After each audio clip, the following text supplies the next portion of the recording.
Territories. Solidarity. Forever. Ogu. Power. Ogu. Power. Thank you. And yesterday, unfortunately, we saw a section of a group from Nairobi Water who want to fight the current MD as if the debt accrued in his time. But truth be told, it's not something that accrued in his time. Actually, our acting MD today has only acted for 2 months. And we had an MD who exited the scene 26th of September, who was there for 8 years. The first thing we are asking as we give this brief is members were quiet. The same group were quiet while the former MD was there. They never asked any question to do with the pension. But today, the issue has turned to be the current MD's problem. We are clarifying this pension scheme, this pension issue, reported by the section of leadership drawn from WSWU and some retirees, of course, in a press conference that was held yesterday. There has been an ongoing process of settling the debt owed to pension scheme, specifically the LAP Trust.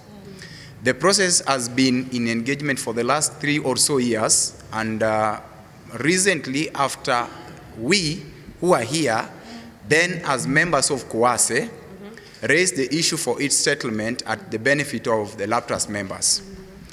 There was a tripartite engagement between the union, KUASE then, the sponsor, and the LAP Trust, which led to the formation of a committee in view of analyzing the debt and the payments.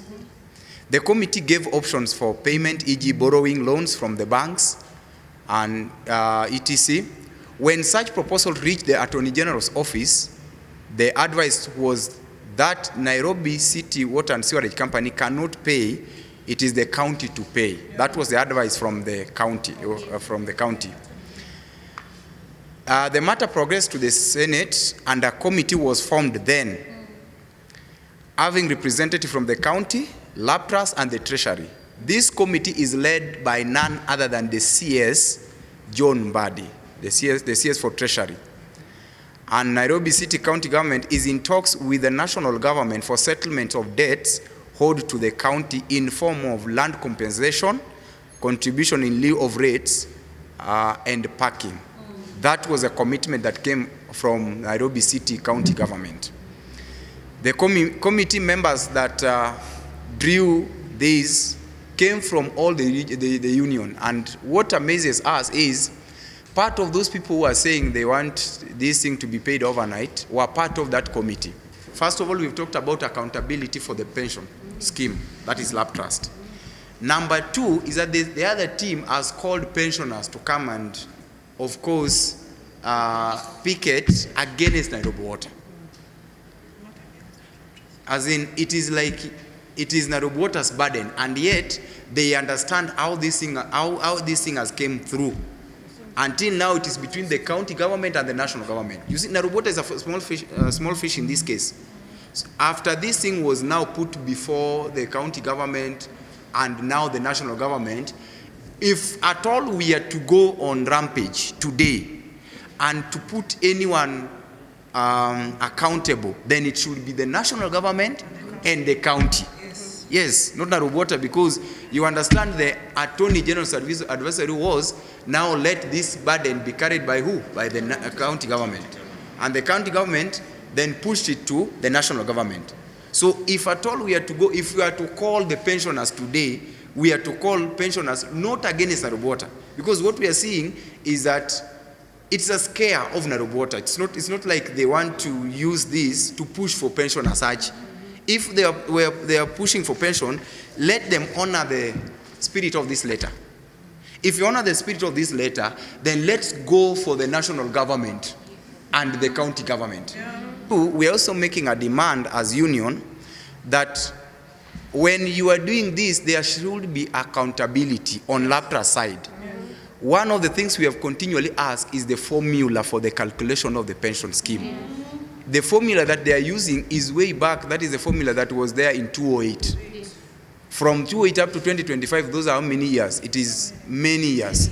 So if that is not even well put in place, let's have this pressure put everywhere. We are not saying Nairobi Water not to pay. We are saying Nairobi Water to do their part and pay, county to come in, but also lab trusts to be accountable even with their formula. I want to tell our employees that we are fighting for their pension, and this thing must come to an end. What we will not agree is somebody coming to disorganize the institution. Somebody telling people to go to the streets to disorganize the institution with a hidden agenda. If you are fighting for pension, we are going to fight for pension. What we are saying is that lab trust must be held accountable. Yes. For all the monies, for all the retirees who have suffered. Yes. They changed the formula in 2008, and they must go back to the old formula. Our retirees are really suffering here. Lab trust next door here. They are really suffering, and there is no accountability. When you go there to ask for your money, you are told that you must calculation must already be done when you have retired. When you are retired, you will get treated like a dog. Another thing is that they have created something they are calling pensionable salary. You see, when the company deducts money, they are not using the actual deductions. They have created their own. They are calling pensionable salary. My name is James Mumo Muia. I'm the branch treasurer of County Government Workers Union, Nairobi Water. I would like to expose one thing here. 3 or 4 years back, we are the one who brought this thing of pension under the carpet. It was kept under the carpet. And we exposed it, and we had a very big issue to do with the change of formula, where it was illegally changed by lab trust. Then we exposed it to the public.